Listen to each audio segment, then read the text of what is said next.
नमस्कार मित्रांनो, तुम्हा सर्वांचं स्वागत आहे फिनोफ्रेक ईश्वर फायनान्स मराठीमध्ये. आणि मित्रांनो, सेविंग ही काळाची गरज आहे. सेविंग करणं फार उपयोगी आहे. बट ती सेविंग करायची कशी हा प्रश्न नेहमी आपल्याला पडतो. तर मित्रांनो, ज्या मिडल ईस्टर्न कंट्रीज आहेत, ज्याच्यामध्ये जे अरब्स होते, जे ज्यूइश लोक होते, त्यांच्यामध्ये एक सेविंगचा प्रिन्सिपल आहे. तो फार जुन्या काळापासून चालत आलेला आहे. तो म्हणजे 5 जार प्रिन्सिपल. 5 जार प्रिन्सिपलमध्ये काय आहे नक्की?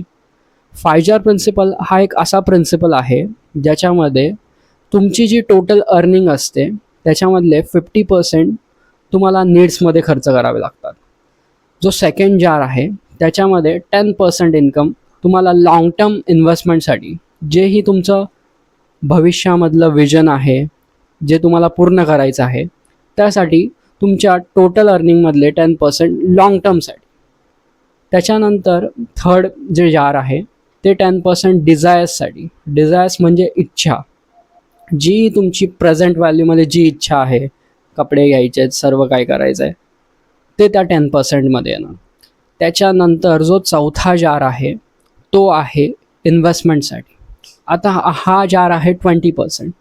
10% तुम्हाला स्वतःला डेव्हलप करण्यासाठी, 10% जी आपली सेफ इन्व्हेस्टमेंट आहे त्याच्यासाठी, सेफ इन्व्हेस्टमेंट सर्व ठीक. आणि जो फिफ्थ जार आहे 10%वाला, तो आहे मित्रांनो, टोटल आपण जेही मिळवतो, सर्व सेव्ह करतो, ते आपल्याला लाँग टर्मसाठी फायद्याला यावं या सर्वामध्ये एक पार्ट असतो. तो म्हणजे रिस्क मॅनेजमेंट, इन्शुरन्स, किंवा आपलं कधीही काही नुकसान होऊ नये यासाठी घेतलेली सेफ्टी, ती म्हणजे इन्शुरन्स. त्यासाठी 10%. तर मित्रांनो, खूप सिम्पल आणि एक साध्या प्रकारे लाँग टर्मसाठी वेल्थ क्रिएट करणारा प्लॅन त्यावेळेस त्या लोकांना माहिती होता. तो म्हणजे 5 जार प्रिन्सिपल. तर आपण अशाच नवनवीन गोष्टी जाणून घेण्यासाठी मित्रांनो आपल्या चॅनलला सबस्क्राईब करा. Thank you very much. धन्यवाद.